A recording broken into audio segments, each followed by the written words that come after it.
Hello എല്ലാവർക്കും നമസ്കാരം. പുതിയൊരു വീഡിയോയിലേക്ക് സ്വാഗതം. നമുക്കിന്ന് ഈ വീഡിയോയിലൂടെ solutions for the vicious circle of poverty എന്താണെന്ന് മനസ്സിലാക്കാം. അതായത് വിഷ്യസ് സർക്കിൾ ഓഫ് പോവർട്ടിയെ പറ്റി ഞാൻ ഒരു ഷോർട്ട് വീഡിയോ ചെയ്തിരുന്നു കേട്ടോ. അത് കണ്ടില്ലാത്തവർക്ക് ലിങ്ക് ഇട്ടേക്ക്, അത് ക്ലിക്ക് ചെയ്താൽ ആ വീഡിയോ കാണാവുന്നതാണ്. ആ വീഡിയോ ചെയ്തപ്പോഴത്തേക്ക് അതിൻ്റെ ഇടയിൽ ഒരു കമൻറ്റ് വന്നു, ഇതിന് സോൾവ് ചെയ്യാൻ വേണ്ടിയിട്ട്, അതായത് ഈ vicious circle of poverty break ചെയ്യുന്നതിനുള്ള സൊല്യൂഷൻസ് എന്തൊക്കെയാണെന്ന് ഒരു സബ്സ്ക്രൈബർ കമൻറ്റ് ചെയ്ത് ചോദിച്ചിരുന്നു. അപ്പോൾ അതിന് മറുപടിയായിട്ടാണ് ഞാൻ വീഡിയോ ചെയ്യുന്നത്. ഓക്കെ, നമുക്ക് അതിൻ്റെ സൊല്യൂഷൻസിലേക്ക് കിടക്കാം. വിശദമായിട്ട് മനസ്സിലാക്കി വീഡിയോയിലേക്ക് കിടക്കാം.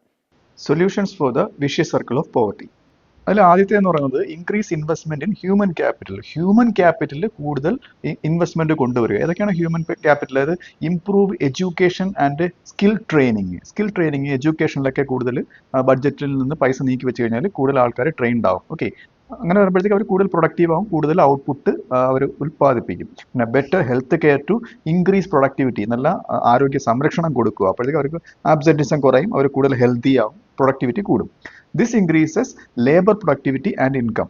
ഞാൻ പറഞ്ഞില്ലേ, ഇപ്പോൾ ലേബർ പ്രൊഡക്ടിവിറ്റി ഇൻകം ഇതിലൂടെ വർദ്ധിക്കുന്നു. പിന്നെ ഇത് മുഖാന്തരം ബ്രേക്കിംഗ് ദ സൈക്കിൾ ബ്രേക്ക് ചെയ്യാൻ സഹായിക്കുന്നു. അത് വിഷ്യസ് സൈക്കിളിൻ്റെ കാര്യമാണ് പറയുന്നത്. അടുത്ത ഗവൺമെന്റ് ഇൻവെസ്റ്റ്മെന്റ് ഇൻ ഇൻഫ്രാസ്ട്രക്ചറിൽ ഏതൊക്കെയാണ് ഇൻഫ്രാസ്ട്രക്ചർ? റോഡ്, ഇലക്ട്രിസിറ്റി, അടിസ്ഥാന സൗകര്യ വികസനം, ഇന്റർനെറ്റ്, ഇറിഗേഷൻ, ട്രാൻസ്പോർട്ട്, ഇതിൽ ഇൻവെസ്റ്റ് ചെയ്താലും ഇത് ബ്രേക്ക് ചെയ്യാവുന്നതാണ്.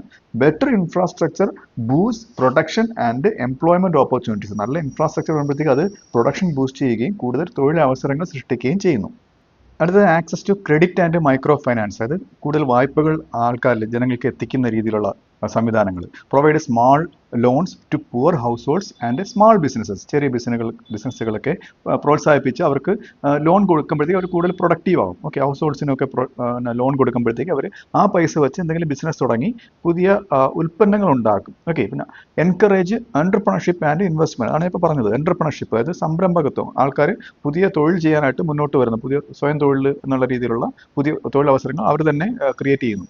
This increases savings and investment even with low income ആയിരുന്നാൽ കൂടി അത് സേവിങ് ഹാബിറ്റ് കൂടുകയും ഇൻവെസ്റ്റ്മെന്റ് കൂടുകയും ചെയ്യുന്നു. ഇൻവെസ്റ്റ്മെന്റ് എന്ന് വെച്ച് കഴിഞ്ഞാൽ അറിയാലോ, അപ്പോൾ കൂടുതൽ പ്രൊഡക്ടിവിറ്റി ഉണ്ടാവും.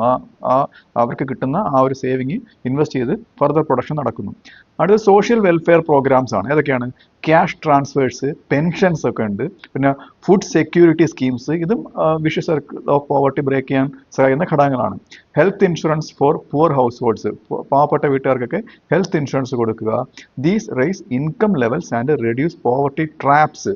അത് അടിവരായിട്ട് പറയേണ്ട കാര്യമാണ്. ഈ പോവർട്ടി ട്രാപ്പ് എന്ന് പറയുന്നത് സൈക്കിളിൽ ട്രാപ്പായി കിടക്കുന്നതിൽ നിന്നും കരകയറാൻ അവർക്ക് ഇങ്ങനെയുള്ള ചില ഇൻകംസ് അവരെ സഹായിക്കും. അടുത്ത സൊല്യൂഷൻ എന്ന് പറയുന്നത് അട്രാക്ട് ഫോറിൻ ഡയറക്റ്റ് ഇൻവെസ്റ്റ്മെന്റ്. അത് FDI അട്രാക്ട് ചെയ്യുക. വിദേശ കമ്പനികളെ വിഷ്യസ് സർക്കിൾ ഓഫ് പോവർട്ടിയിൽ പെട്ട് കിടക്കുന്ന രാജ്യങ്ങളിൽ ഇൻവെസ്റ്റ് ചെയ്യാൻ അനുവദിക്കുക. അപ്പോൾ അവരെന്ത് ചെയ്യും? ബ്രിങ്സ് ക്യാപിറ്റൽ, അവരുടെ നാട്ടിൽ നിന്നും മെഷീനറീസ് കൊണ്ടുവന്ന് ടെക്നോളജിയൊക്കെ കൊണ്ടുവന്ന് ആൻഡ് ജോബ്സ്, അപ്പോഴത്തേക്ക് ആ നാട്ടിൽ തൊഴിലവസരങ്ങൾ സൃഷ്ടിക്കപ്പെടുന്നു. Increases national productivity and income. ആ രാജ്യത്തിൽ ഉൽപ്പാദനം നടത്തുന്നു, അപ്പോഴത്തേക്ക് ആ രാജ്യത്തിന്റെ പ്രൊഡക്ടിവിറ്റിയും ഇൻകം ഒക്കെ കൂടുന്നു. ഓക്കെ, അടുത്തത് ടെക്നോളജിക്കൽ ഇംപ്രൂവ്മെന്റ്സ് ആണ്. അതും മറ്റൊരു ഘടകമാണ്. Use of modern machinery and better production methods. പുതിയ അഡ്വാൻസ്ഡ് ആയിട്ടുള്ള മെഷീനറി ഉപയോഗിച്ച് കൂടുതൽ പ്രൊഡക്ഷൻ നടത്തുക.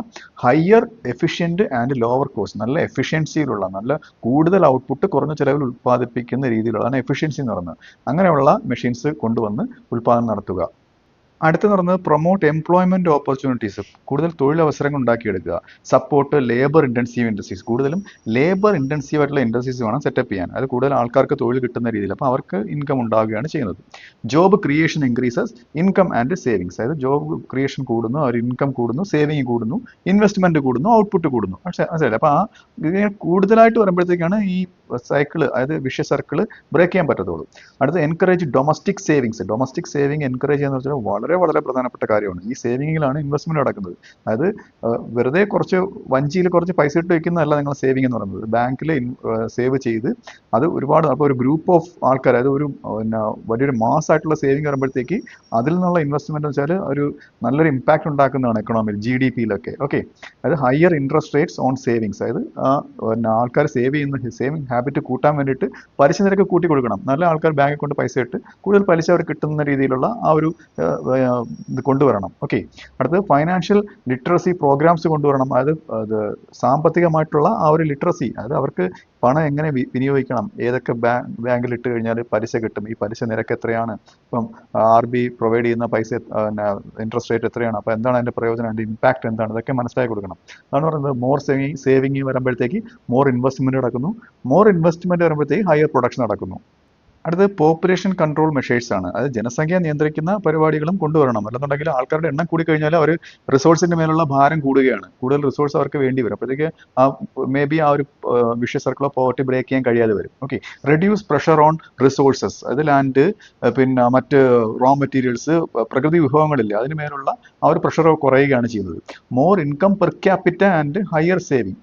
ഇൻകം പെർ ക്യാപിറ്റ എന്ന് വെച്ചാൽ ദേശീയ വരുമാനം ഡിവൈഡഡ് ബൈ ആ രാജ്യത്തുള്ള ജനസംഖ്യ, നാഷണൽ ഇൻകം ബൈ പോപ്പുലേഷൻ. അപ്പോൾ ഒരാൾക്ക് ദേശീയ വരുമാനത്തിന്റെ എത്ര പെർ ഹെഡിന് കിട്ടും എന്നുള്ളതാണ്. അപ്പം അപ്പം ഇങ്ങനെ ആൾക്കാരുടെ എണ്ണം, അതായത് പോപ്പുലേഷൻ കുറയുമ്പോഴത്തേക്ക് കൂടുതൽ പെർ ക്യാപിറ്റ ഇൻകം കൂടുകയാണ് ചെയ്യുന്നത്. ഓക്കെ, അപ്പം അത് പോവർട്ടി വിഷ്യ സർക്കിൾ ബ്രേക്ക് ചെയ്യാൻ സഹായിക്കുന്ന ഒരു ഘടകമാണ്. അടുത്ത് പറയുന്നത് റെഡ്യൂസ് ഇൻകം ഇന്നിക്വാളിറ്റി. സാമ്പത്തികമായിട്ടുള്ള ആ ഒരു ഇന്നിക്വാളിറ്റി, അസമത്വം കുറയ്ക്കണം. അതിന് ഉള്ള ടെക്നിക്കലാണ് പ്രോഗ്രസീവ് ടാക്സേഷൻ എന്ന് പറയും. അതായത് സാമ്പത്തിക അസമത്വം എന്ന് പറയുന്നത് പണക്കാരന്റെ കയ്യിൽ കൂടുതൽ പണവും പണക്കാരന്റെ കയ്യിൽ ഇങ്ങനെ റെസ്ട്രിക്റ്റഡ് ആയിട്ടിരിക്കുന്ന അവസ്ഥ, പാവപ്പെട്ടവന്റെ കയ്യിൽ പണം എത്താത്തൊരു അവസ്ഥയാണിത്. ഓക്കെ, അപ്പോൾ ഒരു അസമത്വം വരും. ഇത് കുറയ്ക്കുന്നതിന് വേണ്ടി പ്രോഗ്രസീവ് ടാക്സേഷൻ, അതായത് ഒരാളുടെ കയ്യിൽ പണത്തിന്റെ അളവ് കൂടുന്നതിനനുസരിച്ച് ശതമാനം, ടാക്സിന്റെ ശതമാനവും കൂടി പോകുന്ന ഒരു ടാക്സേഷൻ ആണ് പ്രോഗ്രസീവ് ടാക്സേഷൻ. ഇങ്ങനെ വരുമ്പോഴത്തേക്ക് കൂടുതൽ പണം അത് ടാക്സിന്റെ രൂപത്തിൽ സർക്കാരിന്റെ ഖജനാവിലേക്ക് എത്തും. ഈ പണം ഉപയോഗിച്ചിട്ട് പല രീതിയിൽ പെൻഷനായിട്ടും പിന്നെ പല അലവൻസുകളായിട്ടും അൺഎംപ്ലോയ്മെന്റ് ബെനിഫിറ്റുകളായിട്ടും ഒക്കെ ജനങ്ങളുടെ കയ്യിലേക്ക് റീഡിസ്ട്രിബ്യൂട്ട് ചെയ്ത് കൊടുക്കാൻ പറ്റും. ഓക്കെ, അത് ഇങ്ങനെ വരുമ്പോഴത്തേക്കും എന്താണ് vicious circle of poverty break ചെയ്യാൻ പറ്റും. അടുത്തത് subsidies for poor households. അത് ഈ പണം ഉപയോഗിച്ചിട്ട് പാവപ്പെട്ട ആൾക്കാർക്ക് സബ്സിഡി, സാമ്പത്തിക ഇളവുകൾ കൊടുക്കാൻ സാധിക്കും. ഓക്കെ, അപ്പം this ensures more people can invest in health, education and business. ഇത് എന്ത് ഉറപ്പുവരുത്തുന്നു? കൂടുതൽ ആൾക്കാർക്ക് ഹെൽത്തിൽ, എഡ്യൂക്കേഷനിൽ, ബിസിനസ്സിലൊക്കെ ഇൻവെസ്റ്റ് ചെയ്യാൻ കഴിയുന്നു എന്നൊരു അവസ്ഥ, ഇതിനൊരു ഉറപ്പുണ്ടാകുന്നു. ഓക്കെ, അപ്പോൾ ഇതൊക്കെയാണ്, ഈ ഘടകങ്ങളൊക്കെയാണ് vicious circle of poverty break ചെയ്യാൻ സഹായിക്കുന്നത്. അപ്പോൾ ഈ വീഡിയോ നിങ്ങൾക്ക് മനസ്സിലായെന്ന് വിശ്വസിക്കുന്നു. അടുത്ത വീഡിയോയുടെ മറ്റൊരു വിഷയമായി വീണ്ടും കാണാം.